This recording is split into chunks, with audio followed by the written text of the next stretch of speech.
Adaptability in karate.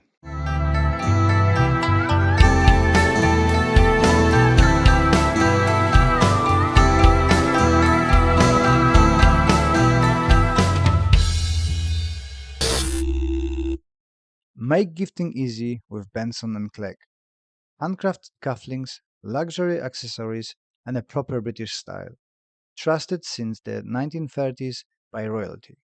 Get 15% off with code Karate15, exclusively for Anxious Black Belt podcast listeners. Shop now at bensonandclegg.com. Welcome to Anxious Black Belt podcast focusing on karate, mental health, and everything in between.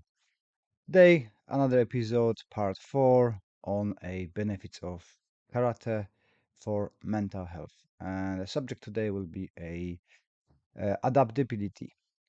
Karate is hugely versatile style of martial arts that is not solely focused on sporting aspect.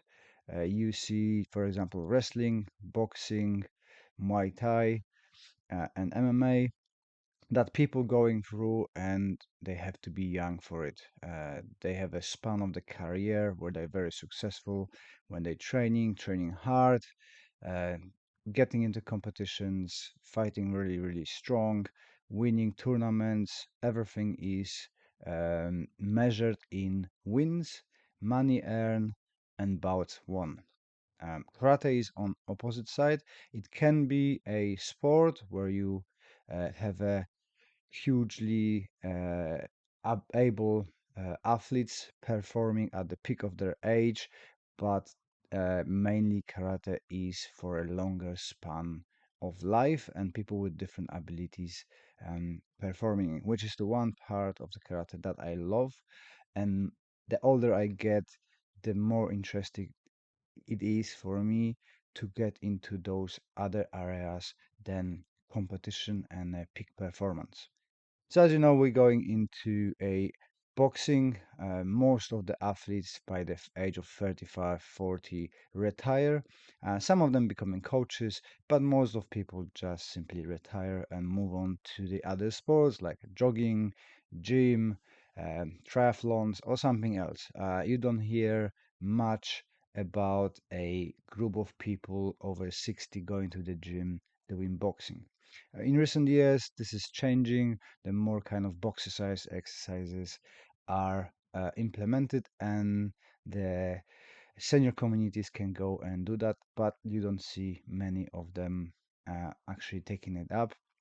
At least that's what for my local area is.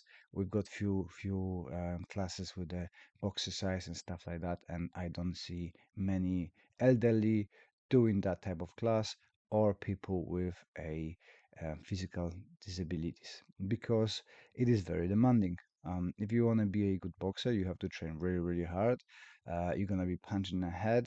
In karate, you can start as a child and continue practicing to the very, very late stage of your life. I've got two programs for a elderly when we're doing kata for mental health, for mobility, for stability, for strength, and those classes are very popular. You look at the Tai Chi and as well very popular with elderly because it's slow, is promoting the lubrication of your joints, strength for the muscles, flexibility for movement, so it's overall beneficial. People with disabilities can do it as well because it don't have to be contact sport. It can be a activity that you do just for a pleasure. It can be as a contact one, can be as a non-contact one, can be as a fully compliant, and can be with resistance. So there is a huge versatility of techniques and applications of karate where you can choose the one that suits you the best. Obviously, with that come problems. There's a lot of space for people hiding behind the belts and actually doing very poor martial arts, which benefits of sports is that you've got clear identification who's good and who's not so good through the sport and achievements. But overall, for a hobbyist and a wider spectrum of a our community, I think karate is a little bit more beneficial because you can reach more people and engage them in physical activity, something that stimulates their brain through the forms and so on. So I think overall, karate have got a wider application than, let's say, boxing, MMA, and stuff. Plus, karate attracts a lot of children because of a ability to improve coordination, agility, strength, discipline, and building that confidence in people through control failures, giving a challenges, and so on. If you want to listen about that, the link is up the top for the previous videos, or listen to a previous podcast covering the control failure challenges and the community building aspects of karate. But going back to a adaptability, in my programs, we can adapt karate towards people with various disability. We've got friends who are teaching people with a physical disability where they are chair bound or on a wheelchairs. I personally been training with people who are um, partially sighted or fully blind. That was very interesting exercise to be able to explain the forms and support them through the touch and guidance, how to move within the katas and what movements to do.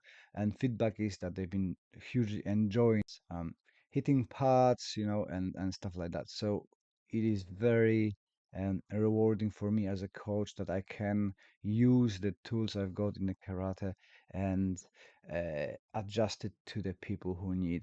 And with my work for over 8 years now, working with using karate as a tool to improve people's mental health alongside their treatment and their therapies, we can see that there is huge improvement in mental health and abilities of those people and being more open to the world and stepping up the training. They started with a forms, now they're doing pads. Now few students moving to a bit more difficult and challenging part of our club where we're doing a sparrings and doing a throws, takedowns, escapes, and so on, and so on, so on.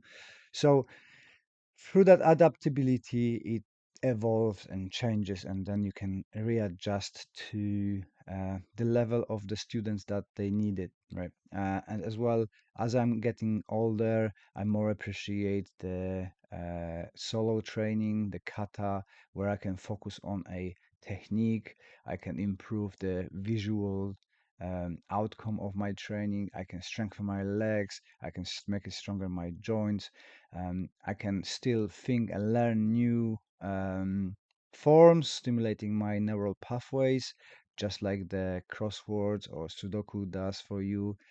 So there's lots of benefits in being able to adapt the exercise or performance you do. And you just don't see that in MMA and other combat sports, that it's transferable to the older age because the focus is on a peak performance and the younger people who are in a top shape, and kind of the rest of the population is neglected.